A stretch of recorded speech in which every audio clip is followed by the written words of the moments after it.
The courtroom of Meadowbrook District Court was steeped in a heavy, unnerving silence as a young girl, no more than 6, stepped through the large wooden doors. Her small hand clutched a thick leash, attached to a large German shepherd with sleek black fur and intelligent amber eyes. The dog moved calmly at her side, his presence steady, almost regal. Every gaze in the room shifted toward her, tracking each hesitant step as she approached the witness stand. Presiding Judge Gerald Whitman, a seasoned man with silver hair and a reputation for restraint, leaned forward slightly, his sharp eyes narrowing. He didn't need to be told, he could feel it. This little girl was the axis upon which the entire case turned. Her name was Lily March, and she hadn't spoken a single word since the day her world cracked open. She was the only known witness to an attempted abduction in her quiet suburban neighborhood. No security footage, no fingerprints, no confession. Just the lingering image of a man beside a gray van and a frightened child frozen in place. Sitting at the defense table, dressed in a neat button-up shirt and neutral tie, was Victor Dane, a 42-year-old software developer with an average build, quiet demeanor, and a spotless record. His face showed no emotion. Not smugness, not fear, just calm indifference. He had already claimed innocence. His legal team was confident. No forensic evidence, no physical injuries, no eyewitness with a voice. And yet, across the courtroom, Lily's silence spoke volumes. Her grip tightened around the leash. The dog, Koda, remained perfectly still beside her, alert and focused. Something was building in the air, like static before a storm. In that moment, everyone in the gallery, from the bailiff to the reporters scribbling in their notebooks, seemed to sense it too.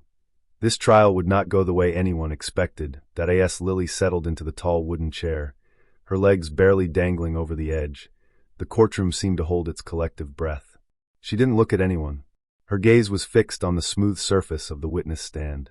Her fingers, tiny and pale, tugged gently at the frayed edge of her dress, then shifted to the thick leash wrapped around her wrist.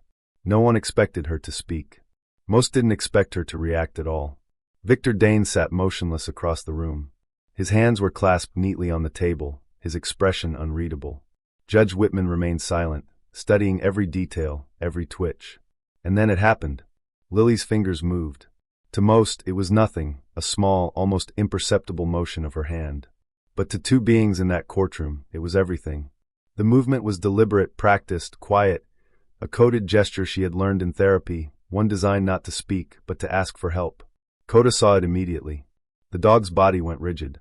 His ears snapped forward, and his muscles coiled like a spring. He didn't bark. He didn't lunge, but a deep, guttural growl rumbled from his chest, low, warning, unmistakably primal. His gaze locked onto Dane with such intensity that the entire courtroom seemed to shift. Whispers broke out in the gallery. The bailiff took a cautious step forward. The judge's gavel slammed down like thunder. "This court will recess for 15 minutes, Whitman said sharply, his voice more urgent than before. But his eyes weren't on the lawyers. They were on the girl. And the dog. As people filed out of the courtroom, still murmuring, Judge Whitman remained seated, his mind racing. In all his years, he had never seen an animal react with such focused certainty. Koda's reaction wasn't random. It wasn't trained. It was instinct. Recognition. The kind that couldn't be faked, and it changed everything. Before the silence. Before the courtroom. Before the moment a little girl held the weight of justice in her fragile hands. Lily March had been just another child with sun-kissed cheeks and a voice full of stories. She had once been the kind of girl who twirled barefoot through the garden, her laugh echoing through the backyard of their quiet home in Brookfield Heights. Her favorite things were fairy tales, jelly sandwiches, and bedtime songs sung off-key by her dad. To the world, she was light, movement, and wonder. She had never known fear. Not until that one afternoon that stole everything. It was meant to be ordinary.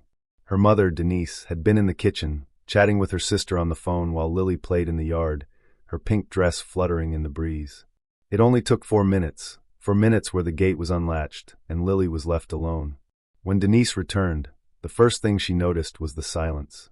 No laughter, no motion. Then she saw it. A gray van parked by the curb, its side door ajar. A man crouched beside Lily, speaking softly, smiling too widely. "I have puppies inside," he was saying, his voice like syrup. "They're waiting for a special little girl to take care of them." Denise's scream pierced the air. The man's head jerked up. His expression twisted, from charming to cold in a heartbeat. He grabbed Lily's wrist. But she didn't scream. She didn't move. She just stared, frozen, trapped by something darker than fear. Across the street, an elderly neighbor, Miss Harriet Green, saw it all. Her voice, though raspy with age, cracked like thunder. "Let go of her," she yelled. That second of hesitation was all Lily needed. She tore herself away and ran straight into her mother's arms. The van roared off, tires screeching, leaving behind nothing but skid marks, and a silence that would follow Lily for weeks. She never spoke again. Not to the officers. Not to her parents. Not even in her sleep. Her voice was gone, swallowed whole by a nightmare that refused to end. The air inside the Brookfield Animal Rehabilitation Center carried a mix of antiseptic and aged wood, the quiet hum of a ceiling fan brushing against the stillness. In a corner of the room, lying on a wide orthopedic mat, was a large German shepherd. His posture was calm, but his eyes, sharp and amber, missed nothing. His name was Koda. Once, Koda had worn a badge, trained as one of the city's top K-9 officers. His instincts were razor-sharp, his loyalty unshakable. He had taken down armed suspects, tracked missing persons, saved lives. But none of those victories came without cost. On one fateful mission, while lunging to protect a hostage, Koda was slashed deep across his flank by a knife meant for a human officer. He didn't stop. He never hesitated. But the wound left lasting damage. After months of surgeries and failed rehabilitation, the department declared him unfit for service. He was placed on a list, a final list. One meant for dogs that had served but could no longer serve. Dr. Natalie Rhodes, the head of the center's trauma therapy program, saw something others didn't. She intervened, adopting Koda into her therapy dog program. "He still has work left in him," she said. Not the kind measured in strength, but in trust. It was Natalie who introduced Koda to Lily. The child was a shell of who she had once been, silent, unresponsive, retreating from the world. She wouldn't speak to counselors, wouldn't meet anyone's eyes. But when Natalie brought her into the therapy room and let her see Koda from a distance, something flickered. "He used to be a police dog," Natalie explained softly. "He's very gentle.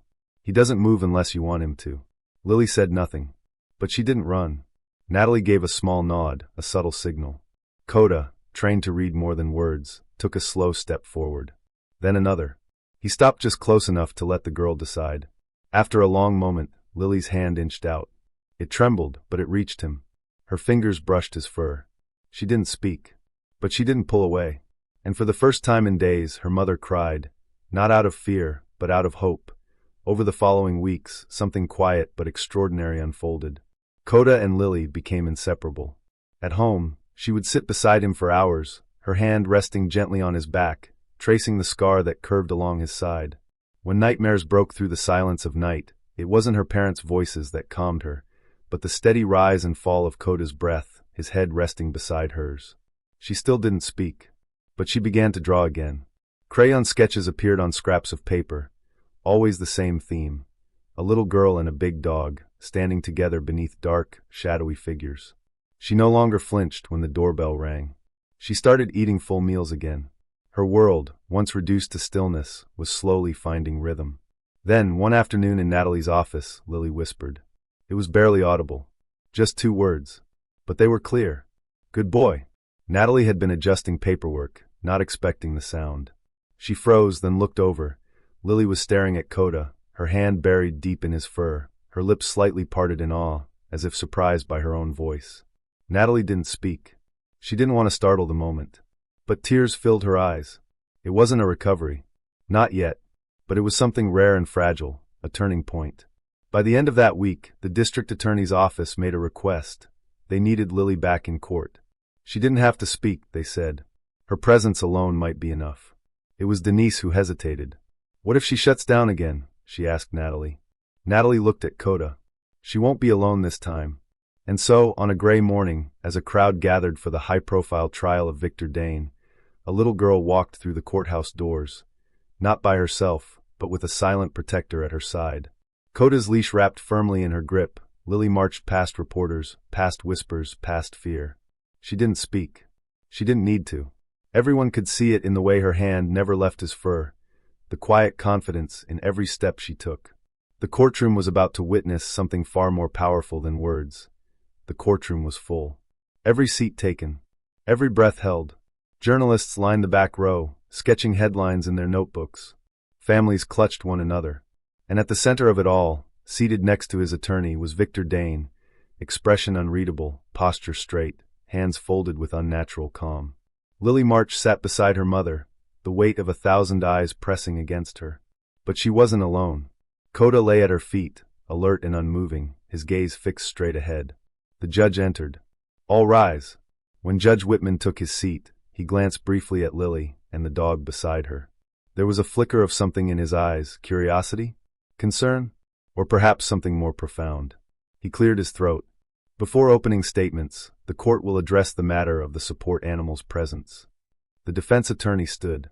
Your Honor, while we understand the emotional needs of the witness, we believe the presence of a large German Shepherd could unfairly bias the jury. It presents a narrative before testimony has even begun. The prosecution was quick to respond. Your Honor, the child has been diagnosed with selective mutism. The dog is not ornamental, he is medical. Without him, the child may not be able to participate at all.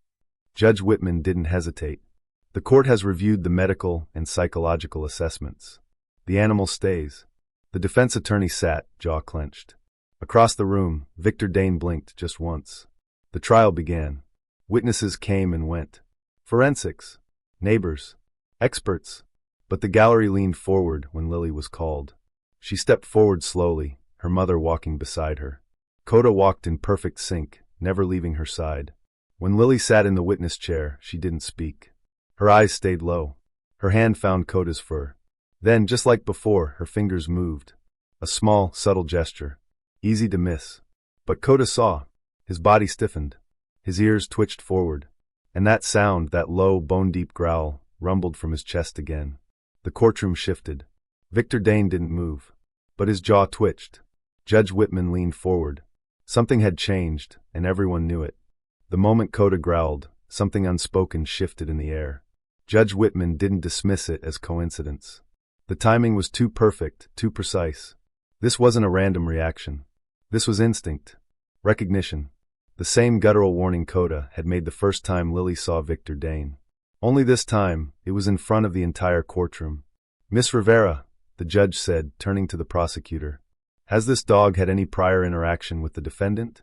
Prosecutor Elena Rivera hesitated. Not to my knowledge, Your Honor. Whitman's eyes narrowed. Then I suggest we find out why he reacts as if he has. Elena leaned over to her co-counsel and whispered something urgently. A junior prosecutor darted out of the courtroom. Across the room, Dane remained still, but his hands had stopped their rhythmic tapping. His fingers curled into fists.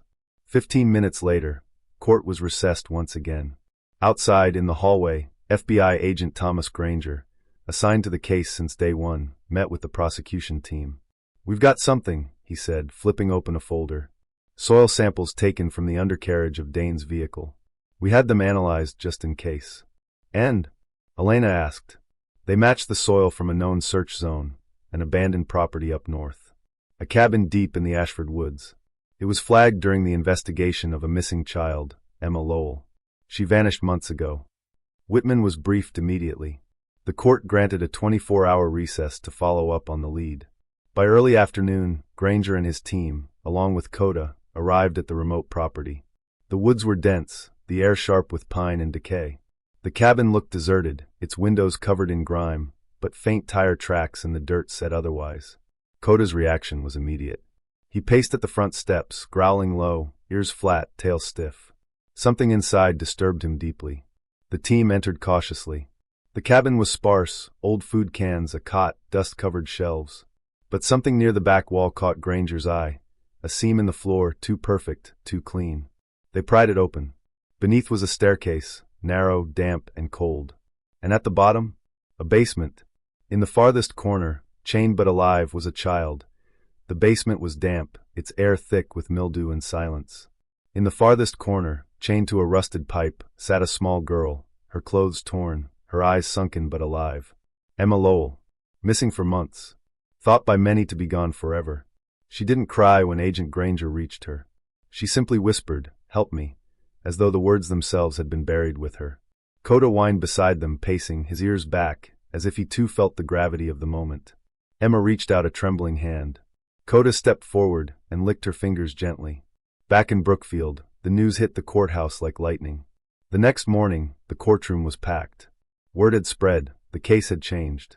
A child had been found, alive, and Victor Dane's car was now the direct link. Elena Rivera stood tall as she faced the man who had worn his innocence like armor. "Mr. Dane," she began, voice razor-sharp, "can you explain how your vehicle's tires match the tracks outside the Ashford cabin?" Victor's jaw tensed. "Or why your DNA was found on the chains used to hold a missing girl?" He didn't answer. "Emma Lowell is alive," Elena continued, "and she's ready to testify." A collective gasp echoed through the room. Victor's face turned pale. His lawyer leaned in, whispering furiously, but Victor barely seemed to hear. His eyes flicked across the courtroom, toward Lily.